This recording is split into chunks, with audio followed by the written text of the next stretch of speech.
He dejado para el final los dos últimos módulos y el 6 es el miedo. ¿Cuántas cosas en la vida hacemos bajo el manto del miedo? ¿Cuántas cosas dejamos de hacer por miedo?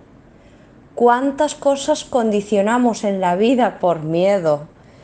¿Y cuántas cosas hacemos para no sentir miedo?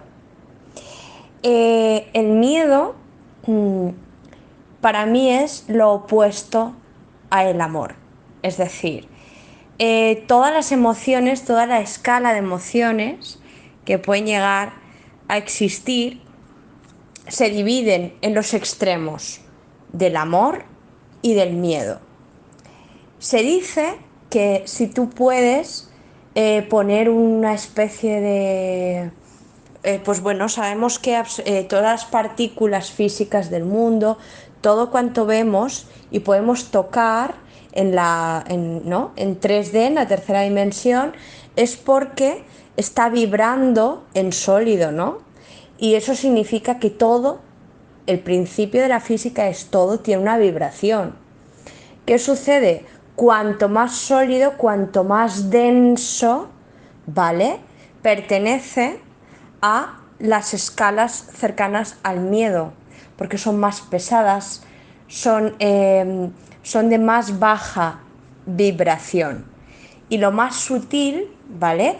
Lo que vibra más alto, pero que es más liviano, más ligero, se acerca a el amor.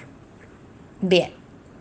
Luego os pasaré una imagen porque el doctor Hawkins hizo un excelente libro que se llamaba Dejar ir y hace todo un relato sobre el trabajo que él hizo alrededor de las emociones, de que a veces contemplamos las emociones secundarias, que son las que emergen, pero no las primarias, como por ejemplo a veces sentimos rabia porque antes alguien se nos ha anticipado en un puesto de trabajo o en algo que nosotros habíamos pensado pero que por miedo lo habíamos postergado y luego esa persona más rápidamente sale y chas lo hace.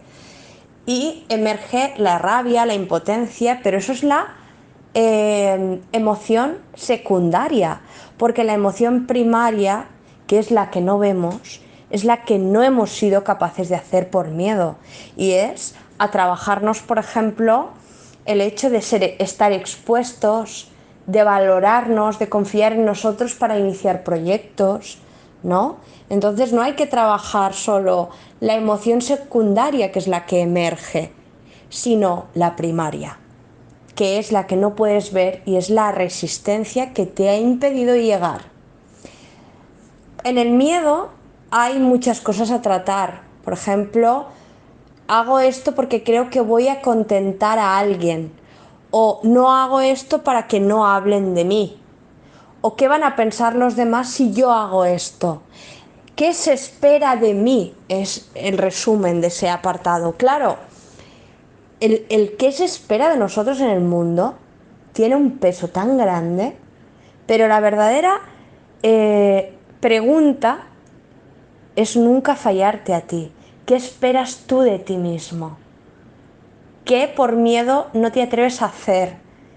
¿Qué, ¿En qué áreas de tu vida está ese miedo a estar solo?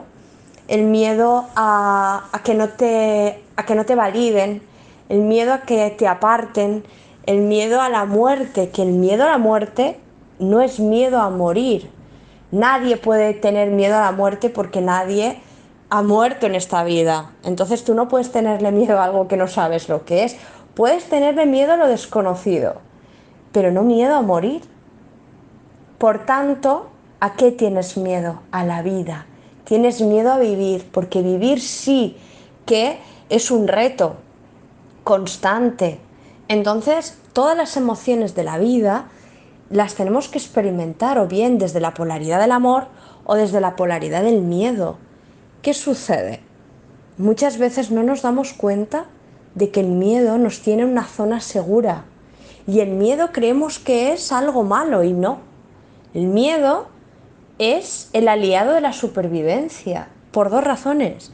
Primero, porque si tú no tienes miedo cerca de un precipicio, pues no sabes que no te tienes que tirar, aunque veas un... porque te salva la vida.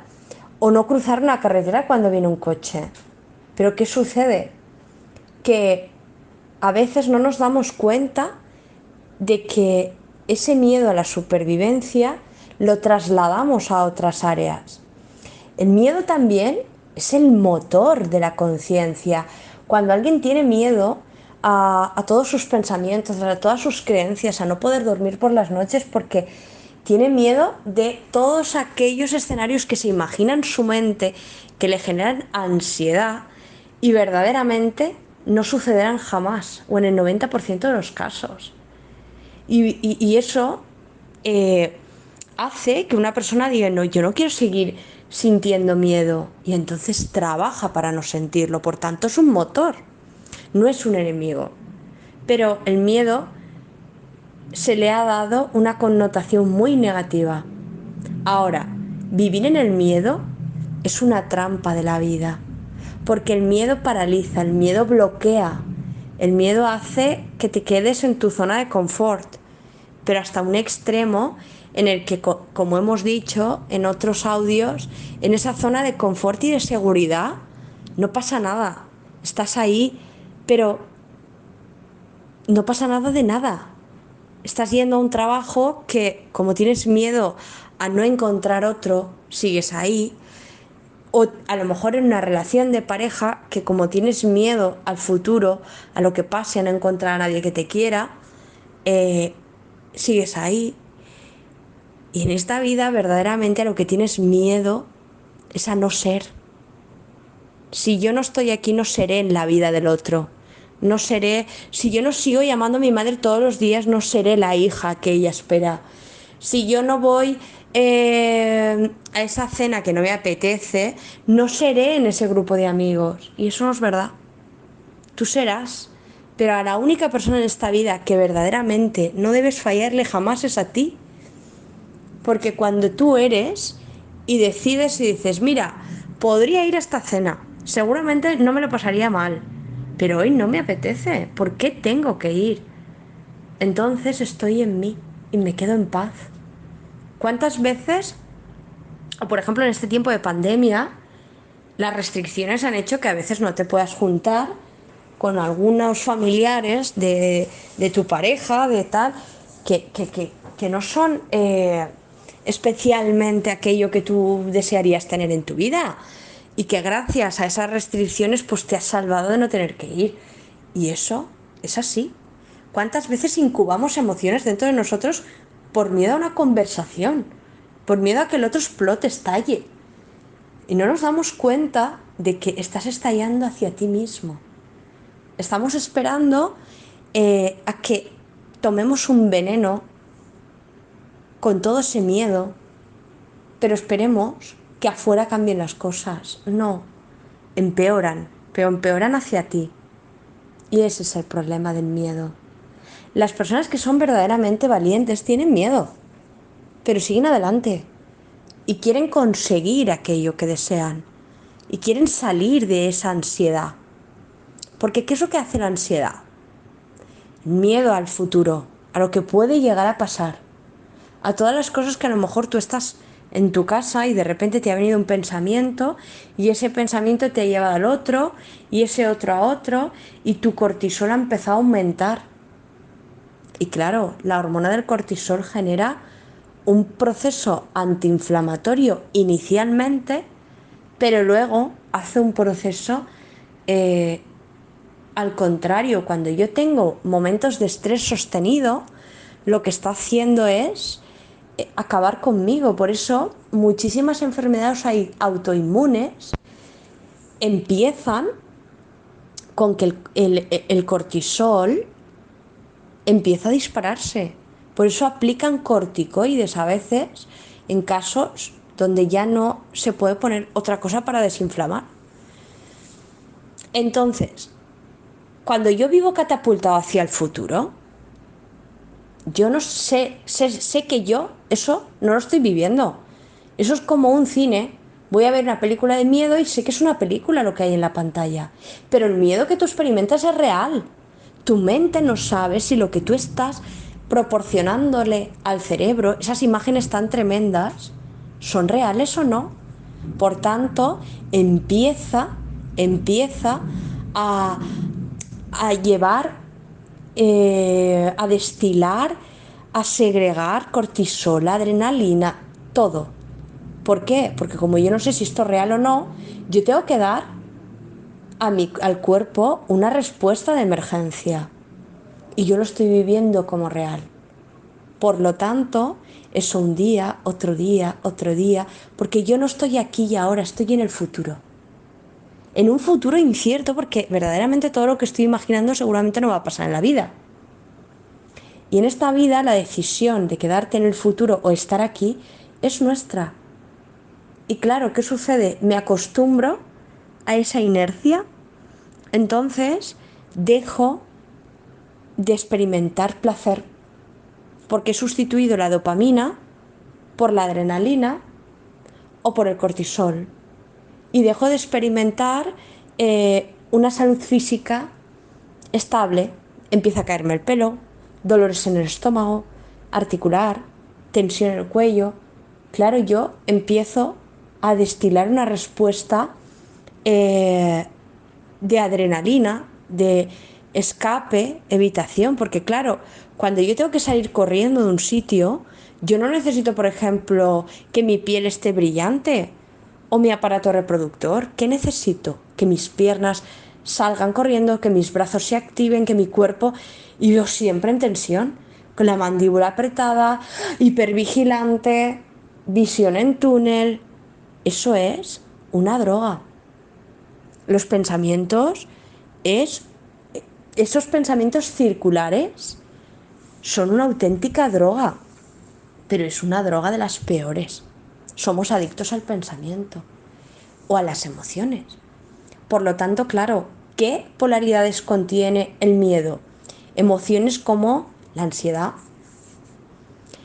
la ira, la irritación, la vergüenza, el orgullo, el sufrimiento, que no es el dolor, porque el dolor es necesario, es una respuesta que a mí me indica que algo no va bien, que tengo que poner límites, que tengo que dormir más, una respiración agitada.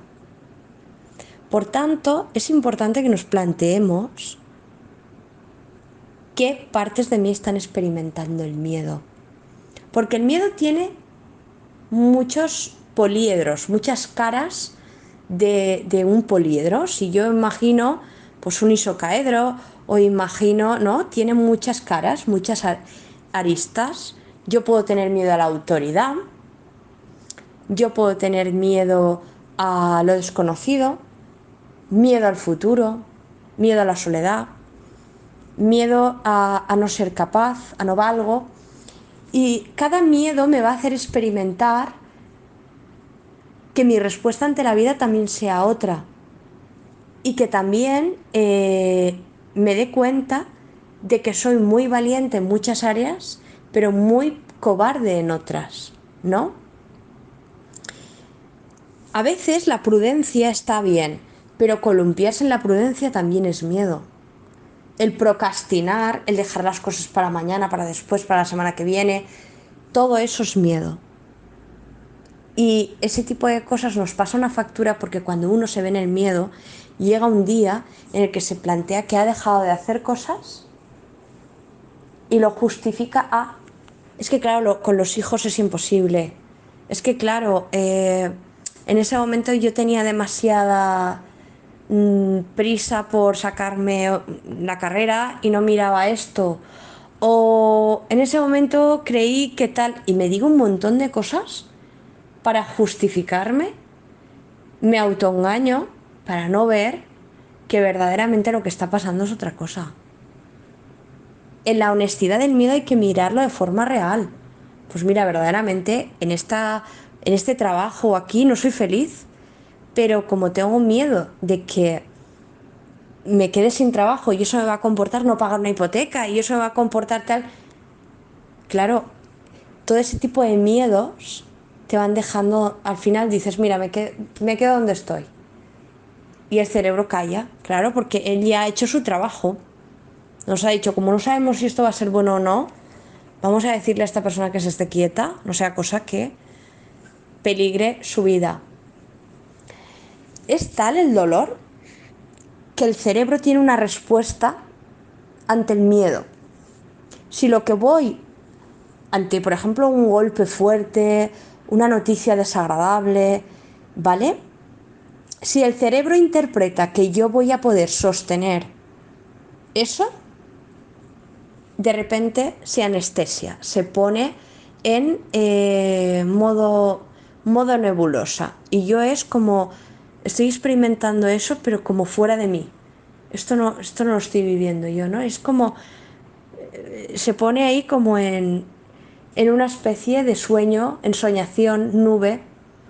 Y a partir de ese momento yo ya no escucho nada, no sé lo que me dicen, me quedo como en shock.